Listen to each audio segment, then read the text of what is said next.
Let us start with a new topic, and that topic is कि किसी भी goods या स्टॉक अगर एक not for profit making organisation के पास है तो उसके कंजम्पशन का कैलकुलेशन कैसे होगा। किसी भी स्टॉक के कंजम्पशन का कैलकुलेशन कैसे होगा। आप सब लोगों को एक क्वेश्चन दे रहे हैं जिसका आंसर आप अपने कमेंट बॉक्स में मेंशन करके बताइएगा। आपके पास 10 एप्पल था, आपने 5 परचेज किया था और 3 बचा हुआ है, तो कितना खाए। 10 था, 5 खरीदे, तीन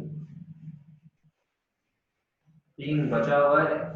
3 बचा हुआ है तो कितना खाए। फिर से सुन लीजिए क्वेश्चन। 10 एप्पल्स आपके पास पहले से था, 5 आपने खरीदा और 3 बचा हुआ है तो कितना खाए। कितने एप्पल्स आपने कंज्यूम किए, कैसे निकालेंगे, कितना आएगा, जल्दी बताओ।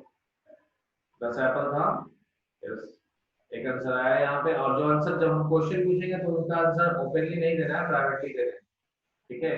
अब हम सिर्फ हम जाने कि हाँ कितने लोगों ने कहा। तो ये तो ठीक है, आप लोगों ने 3 लोगों का आंसर आया है 12, लेकिन हुआ कैसे, क्या लगाया आपने। इसके फॉर्मूला अगर लिख सकते हो तो बताइए जल्दी से।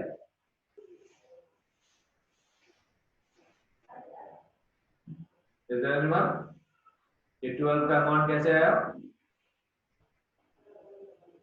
ज्यादा मुश्किल नहीं है, बस उसी को सीक्वेंस बनाना। 10 plus 5 minus 3, yes correct. 10 plus 5 minus 3 को अब अगर हम इसको जनरलाइज करेंगे तो हम लिखेंगे opening plus purchase minus closing, yes, that's the correct answer. Opening plus purchase minus closing, एक ने आंसर किया है सर। 10 प्लस 5 माइनस 3 तो सबने किया, लेकिन एक आंसर आया एग्जैक्टली जिसको जो that I was expecting, opening plus purchase minus closing. तो किसी भी स्टॉक का कंजम्पशन आप इस तरीके से निकाल सकते हैं। अगर आपका एक चैरिटेबल हॉस्पिटल है तो चैरिटेबल हॉस्पिटल में मेडिसिन इस्तेमाल होंगे, तो मेडिसिन का भी इसी तरीके से आप कंजम्पशन निकाल सकते हैं, opening and purchases minus closing, ठीक है। अब यहाँ सवाल ये है कि क्या हो अगर हमको ओपनिंग स्टॉक मालूम हो, क्लोजिंग स्टॉक मालूम हो, बट परचेज नहीं दिया हुआ हो, परचेज की जगह क्रेडिटर्स का हम इंफॉर्मेशन दिया हो, तो क्या करेंगे। आपको मालूम होना चाहिए कि क्रेडिटर्स किसको कहते हैं। क्रेडिटर्स कहते हैं उसको जिससे हम कुछ उधार लाते हैं, जिससे हमारा डेली डीलिंग होता है गुड्स का, स्टॉक का, है ना। तो लेन देन लगातार उससे स्टॉक का हो रहा है, तो जो कोई भी स्टॉक आपके ऑर्गेनाइजेशन में जिस किसी भी तरह का स्टॉक मेंटेन हो रहा है वो उस क्रेडिटर से ही आ रहा है, ठीक है। हाँ, हैंड रेज कर रहे हो, कोई क्वेश्चन है तो चैट बॉक्स में क्वेश्चन मेंशन करो। आई थिंक कि फर्स्ट टाइम लगता है ऑनलाइन क्लास ज्वाइन किए, तो चैट बॉक्स में, आपके चैट बॉक्स में ऑप्शन होगा क्वेश्चन सेंड करो, क्योंकि यहाँ पर हम इंफॉर्मेशन इस तरीके से नहीं दे पा रहे। चैट बॉक्स में जाके आप अपना मेंशन करिए कि क्या क्या डाउट है, क्या इशू। तो हम आ जाते हैं वापस से टॉपिक पे कि कंजप्शन निकालने के लिए opening eight purchase less closing, ठीक है। ये तो आसान है, कर लेंगे, लेकिन परचेज का अमाउंट दिया हुआ है या नहीं दिया हुआ, ये सबसे इंपॉर्टेंट पॉइंट। अगर हमें टोटल परचेजेस अमाउंट पता हो जाए तो फिर आसानी से हम कैलकुलेट कर सकते हैं, ठीक है। तो परचेज का अमाउंट कैसे निकालेंगे। परचेज का अमाउंट निकाल लेंगे क्रेडिटर्स अकाउंट को प्रिपेयर करके। और क्रेडिटर्स अकाउंट आप किसी भी क्रेडिटर्स अकाउंट को प्रिपेयर ही किया जाता है ये जानने के लिए कि उससे कितने का उधार लाया गया, ठीक है। तो अगर रेगुलर डीलिंग अगर सिर्फ क्रेडिटर से ही हो रहा है तो सिर्फ सिंपली क्रेडिटर से अकाउंट बना करके आप वहां से परचेज का अमाउंट कैलकुलेट कर सकते हैं। ये सारे क्वेश्चन स्टेटमेंट फॉर्म में भी बना सकते हैं आप, स्टेटमेंट फॉर्म में भी बनेगा, बस वही है उसको सीक्वेंस में अरेंज कर देते हैं, जो हम आपको अलग से उसके बारे में डिस्कशन करेंगे कभी। फिलहाल आप लोग हमको ये कंफर्मेशन दीजिए कि ये जो जिस फॉर्मेट में हम सिखा रहे हैं उसको अच्छे से सीख जाइए, तो फिर हम आपको एडिशनल रूल बताएंगे कि स्टेटमेंट फॉर्म में कैसे, क्योंकि एक पे आपका कमांड होना चाहिए, one type you must be knowing, ताकि आप अच्छे से उस क्वेश्चन को डील कर सकें। तो यहाँ पर आपके स्क्रीन पे ये क्वेश्चन दिख रहा होगा, क्वेश्चन तो मेरे स्क्रीनशॉट सबने ले लिया होगा। देखिए यहाँ पे आपको रूल्स नजर आ रहे हैं, कुछ रूल्स यहाँ पे दिए गए हैं कि अगर आप कैलकुलेशन करेंगे तो क्रेडिटर्स अकाउंट बनाएंगे तो क्रेडिटर्स के बारे में आपको पता होना चाहिए कि क्रेडिटर्स लायबिलिटी है, और लायबिलिटी का ओपनिंग बैलेंस क्रेडिट साइड होगा क्योंकि लायबिलिटी का क्रेडिट बैलेंस होता है। और कोई भी क्रेडिट बैलेंस यानी किसी भी अकाउंट का अगर क्रेडिट बैलेंस है तो वो क्रेडिट करने से बढ़ेगा, और डेबिट करने से घटेगा। उसी तरीके से स्टॉक, स्टॉक एसेट है और एसेट का डेबिट बैलेंस होता है, यानी ओपनिंग बैलेंस स्टॉक में डेबिट साइड लिखेंगे और ये डेबिट करने से बढ़ेगा। ठीक है, तो ये सिंपल सा रूल्स है अकाउंट्स फॉर्म का, जो कि आपने मॉडर्न रूल्स में पढ़ा होगा। नहीं पढ़ा है तो इस पॉइंट को यहाँ पर से ध्यान में रखिएगा कि क्रेडिटर्स लायबिलिटी है, लायबिलिटीज का क्रेडिट बैलेंस होता है, क्रेडिट करने से ये बढ़ेगा। और स्टॉक एसेट से, एसेट्स का डेबिट बैलेंस होता है, ये डेबिट करने से बढ़ेगा। ठीक है, अब आपके स्क्रीन पर ये देखिए, हम यहाँ पे कुछ ओपनिंग स्टॉक ऑफ स्टेशनरी 1 अप्रैल का इंफॉर्मेशन है, तो ये ओपनिंग हो गया। क्रेडिटर्स फॉर स्टेशनरी, ये भी ओपनिंग बैलेंस हो गया। Advance paid for stationery carried from, ये भी ओपनिंग एडवांस हो गया। फिर amount paid for stationery during the year, ये ड्यूरिंग द टोटल पेमेंट दिया हुआ है। क्रेडिटर्स फॉर स्टेशनरी, ये क्लोजिंग हो गया। स्टॉक फॉर स्टेशनरी, ये भी क्लोजिंग हो गया। और एडवांस पेड फॉर स्टेशनरी, ये भी क्लोजिंग हो गया। ठीक है, और ये ड्यूरिंग द ईयर कितना पेड हुआ है, ये रिसीट और पेमेंट का अमाउंट। ठीक है, तो ये इंफॉर्मेशन हमने बाइफरकेट कर लिया। अब हमको सिर्फ क्या करना है, स्टेटमेंट ड्रॉ करके अकाउंट प्रिपेयर करना है। तो आप इस स्क्रीन का स्क्रीनशॉट ले लें, ताकि ओपनिंग क्लोजिंग वैसे तो आपको डेट से आइडेंटिफाई करना है। रूल्स यही है कि जो पहले डेट आ रहा है वो ओपनिंग होगा और बाद के डेट वाला क्लोजिंग होगा। ठीक है, अगर 14 15 हम बना रहे हैं तो 13 14 पिछले साल का हो गया और 14 15 करंट ईयर का। चलिए आगे बढ़ते हैं, हम इसका सॉल्यूशन देखते हैं। दो अकाउंट बनेगा, दोनों का स्टेटमेंट इस तरीके से ड्रॉ कर लेंगे।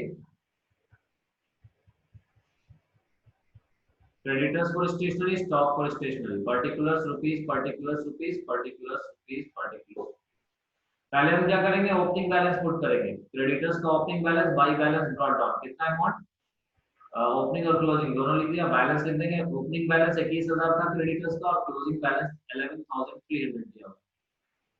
उसी तरीके से स्टॉक ऑफ स्टेशनरी से पहले हम एडवांस, ओपनिंग एडवांस देखो यहाँ पे, क्रेडिटर्स फॉर स्टेशनरी का तो हमने बैलेंस लिख लिया।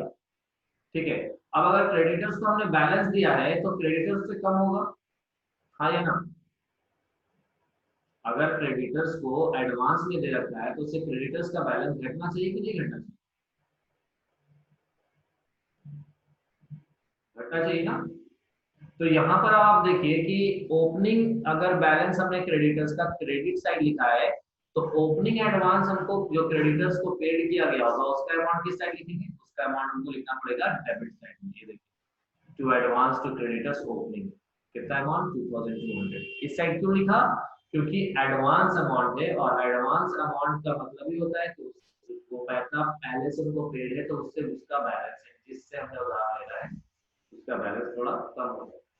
तो by balance not down 21,000 opening balance है और ये ओपनिंग एडवांस डेबिट साइड लिखा जाएगा। क्लोजिंग बैलेंस तो आपने देखा कि 11,300 दिया हुआ है, लिखा हुआ है डेबिट साइड, तो क्लोजिंग एडवांस किस साइड लिखेंगे, क्रेडिट साइड लिखेंगे इस तरीके से 2300। फिर उसके बाद रिसीट और पेमेंट में कितना अमाउंट दिया हुआ है, 1,08,000, 100,080। ये सारा अमाउंट हमने पुट कर दिया। मेरा क्रेडिटर्स अकाउंट रेडी है यहाँ पे बनने के। अब क्रेडिटर्स अकाउंट से हमको क्या जानना था, परचेज का अमाउंट निकालना। परचेज का अमाउंट हम कैलकुलेट कर लेंगे। तो डेबिट साइड टोटल करेंगे, आया 1,14,300। क्रेडिट साइड भी सेम टोटल होना चाहिए। अब क्रेडिट साइड टोटल तो 21,000 और 2,300 ही नजर आ रहा है, तो इसका मतलब ये हुआ ड्यूरिंग द ईयर टोटल जो परचेज हुआ क्रेडिटर से जितने का स्टॉक आया है टोटल ओवरऑल, वो अमाउंट यहाँ से निकल जाएगा भाई। Purchase of stationery balancing figure कितना अमाउंट आ गया, 91,000 घटा के निकाला गया। बैलेंसिंग फिगर जहां कहीं भी रहे, आप समझ जाइए कि one side of the information के टोटल से other side of the information जो दिया हुआ था उसको घटा के निकाला। तो 91,000 का ये इंफॉर्मेशन कैलकुलेट हो गया। दिस वाज द अमाउंट जो आपको पता नहीं था, आपने निकाल लिया। अब स्टॉक ऑफ स्टेशनरी में आ जाएंगे, तो स्टॉक ऑफ स्टेशनरी में सबसे पहले हम लिखेंगे opening balance to balance brought down. Opening balance दिया हुआ है कितना, 13,000। फिर उसके बाद लिखेंगे टू परचेज ऑफ स्टेशनरी, ये 91,000 का जो अमाउंट था वो ये अमाउंट यहाँ पर लिखा जाएगा। तो परचेज ऑफ स्टेशनरी समझ गए, ये अमाउंट कहाँ से आई, अमाउंट दिया हुआ नहीं था, इसी के लिए हमने क्रेडिटर्स अकाउंट बनाया। और by balance carried down, closing balance जो दिया हुआ है क्वेश्चन में 5,100।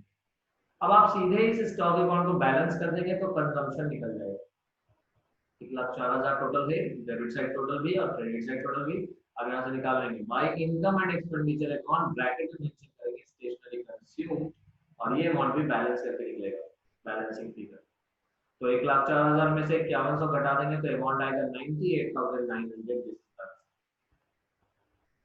ऐसा ही एक क्वेश्चन आप लोग को सॉल्व करना है।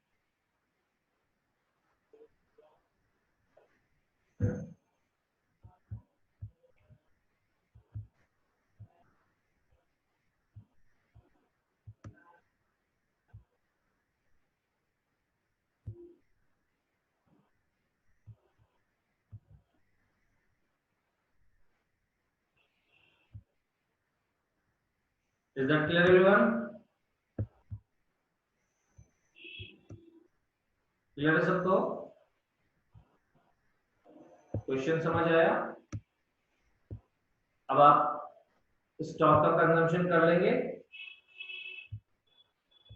जब आप स्टॉक का कंजम्पशन आसानी से कर लेंगे तो फिर इसको आप, अगर आपने इसको समझ लिया ना तो आप आसानी से, यानी अकाउंट फॉर्म अगर आप समझते हैं तो स्टेटमेंट फॉर्म सेल्फ भी समझ सकते हैं, लेकिन अभी हम रिकमेंड करेंगे सिर्फ एक का प्रैक्टिस करने का, यानी सिर्फ स्टॉक अकाउंट, इस अकाउंट फॉर्म में आप इन दोनों को प्रैक्टिस करें ताकि कोई भी क्वेश्चन आप इस तरीके से सॉल्व कर सकें।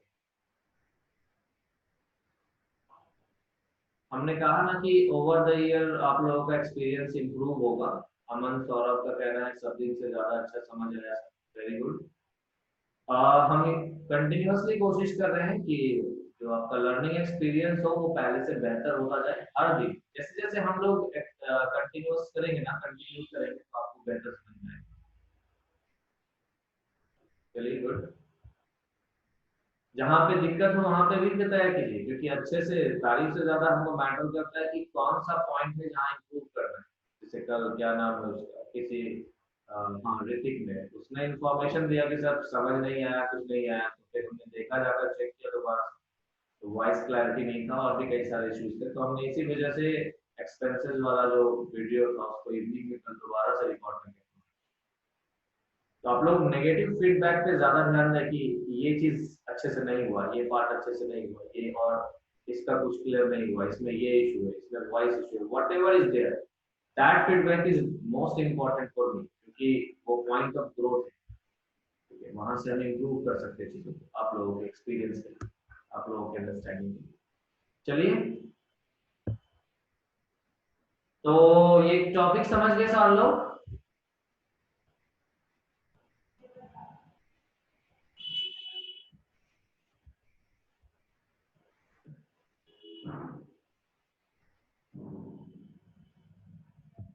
एक क्वेश्चन, अब स्क्रीनशॉट तो सारे लोगों ने ले लिया होगा, अब हम आपको नेक्स्ट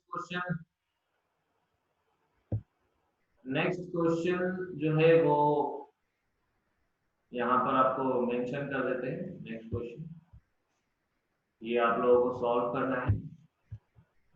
क्वेश्चन पर स्क्रीनशॉट ले लीजिए, ये भी उसी तरीके का है। यहाँ पर स्टॉक ऑफ स्टेशनरी कंज्यूम करना है। देखो, स्टॉक ऑफ स्टेशनरी हो, स्टॉक ऑफ मेडिसिन हो, स्टॉक ऑफ स्पोर्ट्स मटेरियल हो, नाम सिर्फ बदलेंगे, कैलकुलेशन ऐसा ही होगा। ठीक है। हाँ, एक चीज ऐसा हो सकता है कि कैश परचेज अलग से दिया हुआ है, टोटल पेमेंट अलग से दिया हुआ है, तो आप वहां पर ये देख लेंगे क्रेडिटर्स को जितना पेमेंट हुआ होगा ना, क्रेडिटर्स में उसको एंट्री करेंगे। ठीक है।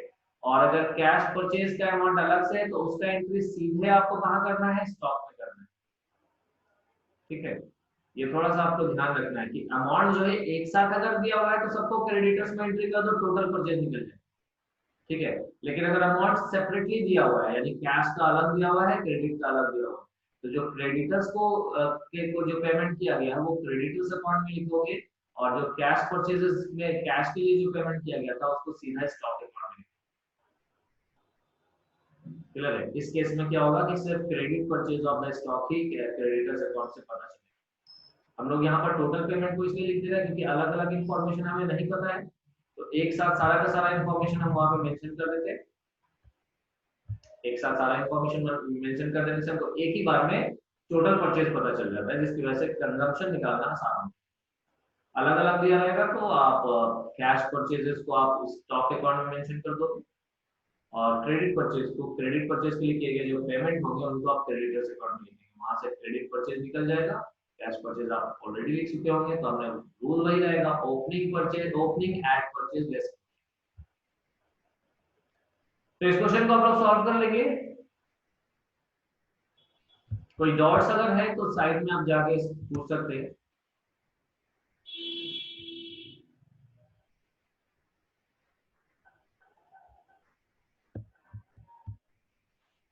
कोई डॉट्स है तो आप जाकर पूछ सकते हैं। इस क्वेश्चन के साथ हम यहाँ पे ये क्वेश्चन, ये पार्ट जो है आपका अपलोड हो जाएगा। आज का टॉपिक का पार्ट, सॉल्यूशन का पार्ट तो यहाँ छूटे। देखो अब थोड़ा सा हम आपको और क्लैरिटी दे दें। जो क्वेश्चन कल बताया होगा तो वो क्वेश्चन का सॉल्यूशन आपको लाइव क्लास में ही मिलना है, ठीक है। न्यू टॉपिक, जो नए टॉपिक होंगे उसका आपको रिकॉर्डेड लेक्चर भी अवेलेबल हो, ताकि लाइव क्लासेस भी मैक्सिमम लोग आके अटेंड करें। ये नहीं कि रिकॉर्डेड क्लास तो हो ही रहा है, वहाँ तो आ ही जाएगा, क्या जरूरत है। तो ये चीज नहीं है। इसके लिए हमने इस बार से यही करेंगे कि जो क्वेश्चन का सॉल्यूशन ऑलरेडी कोई सॉल्यूशन हो गया लाइव क्लास में, उसको हम दोबारा से अपलोड नहीं करेंगे। I will upload only that part of the concept जो हमने आज सीखा। जैसे कि आज हमने सीखा कि कंजम्पशन कैसे कैलकुलेट करेंगे, किसी भी स्टॉक का कंजम्पशन अकाउंट फॉर्म में कैसे कैलकुलेट करेंगे।